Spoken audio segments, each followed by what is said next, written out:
Oui, bonjour. Je suis le docteur Fadel Saïbou et je vais vous parler aujourd'hui des complications urologiques des zoonoses, maladies infectieuses transmises de l'animal à l'homme. Ils peuvent entraîner des complications urologiques et parmi les principales zoonoses impliquées, nous avons la leptospirose due à Leptospira enterogens transmise par contact avec l'eau ou des sols contaminés par l'urine des animaux infectés, comme les rongeurs, les bovins, les chiens. Comme complications urologiques, nous avons insuffisance rénale, représentant 70% des formes sévères, avec nécrose tubulaire aiguë par atteinte directe des cellules rénales et réactions inflammatoires systémiques dues aux cytokines pro-inflammatoires. Nous avons l'hématurie microscopique ou macroscopique due à la vascularité glomérulaire. Nous avons la rétention urinaire rare, quand même par atteinte neurologique ou myosite vésicale. Pour le diagnostic, on a recours à la sérologie avec test de microagglutination, PCR urinaire. Voilà. Pour le traitement, on peut utiliser ceftriaxone en intraveineuse ou pénicilline G plus support rénal, dialyse si nécessaire. Et comme référence, on a Haake et Lovet 2015, Lancet Infectious Disease. Nous avons également la brucellose due à Brucella species, de transmission par contact avec des produits animaux comme le lait ou la viande ou par inhalation. Comme complications urologiques, nous avons l'orchite et l'épidémite dans 20 à 40% des cas, avec inflammation granulomateuse unilatérale, douleur scrotale fébrile. Nous avons des prostatites chroniques, rares, mais associées à des abcès prostatiques. Nous avons la glomérulonéphrite liée à l'immunoglobuline A ou cryoglobulinémie.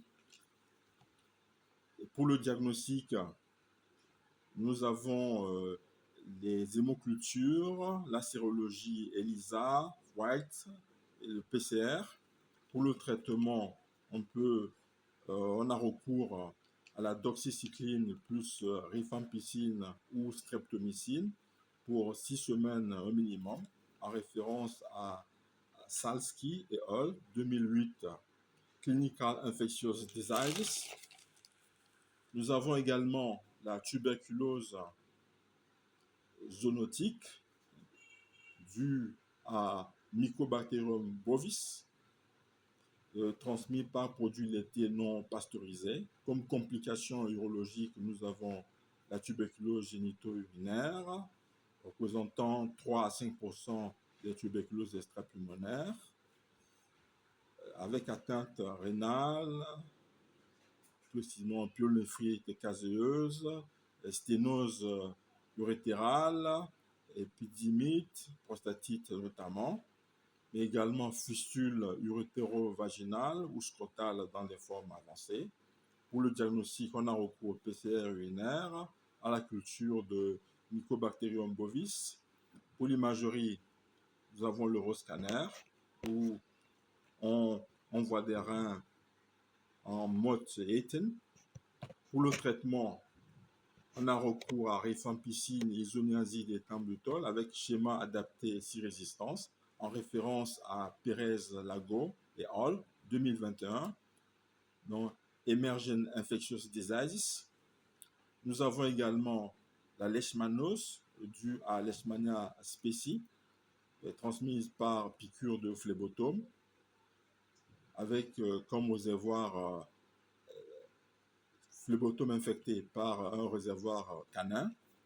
Voilà. Comme complication urologique, nous avons la glomérulonéphrite membrano-proliférative par dépôt d'humain complexe.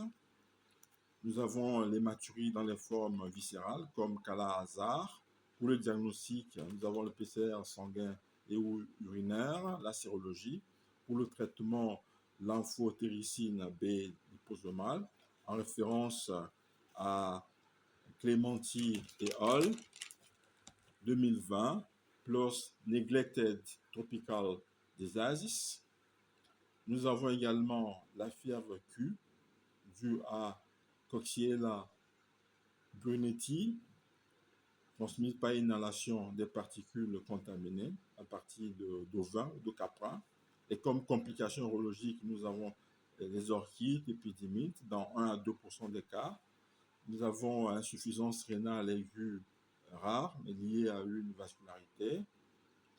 Nous avons pour le diagnostic la sérologie, avec en phase 2 l'immunoglobuline G supérieure à 1 sur 128 et le PCR. Comme traitement, on a recours à la doxycycline pendant 2 semaines, en référence à Raoult et Hall, 2005, dans New England Journal of Medicine. Nous avons également l'idatidose, due à Echinococcus granulosus, transmis par injection d'œufs à partir de chiens ou de renards. Comme complications urologiques, nous avons les kystes rénaux, représentant 1 à 3% des localisations, avec compression des voies excrétrices, fistules dans les cavités épilocalicielles, hématurie par érosion vasculaire. Comme diagnostic, on a recours à la sérologie, à l'échographie aérienne et à la classification WHOIWGE. Pour le traitement, on utilise l'albendazole et la chirurgie et la kystéectomie. Voilà, en référence à Brunetti et Hall, 2010, plus Neglected Tropical Diseases.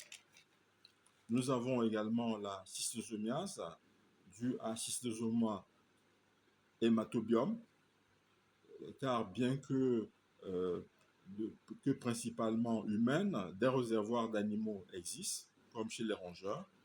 Comme complications urologiques, nous avons l'hématurie terminale, cystite chronique, sténose urétérale, cancer de la vessie, plus précisément carcino-épidermoïde en phase tardive. Pour le diagnostic, on a recours au PCR urinaire, à la cytologie avec des œufs bien caractéristiques.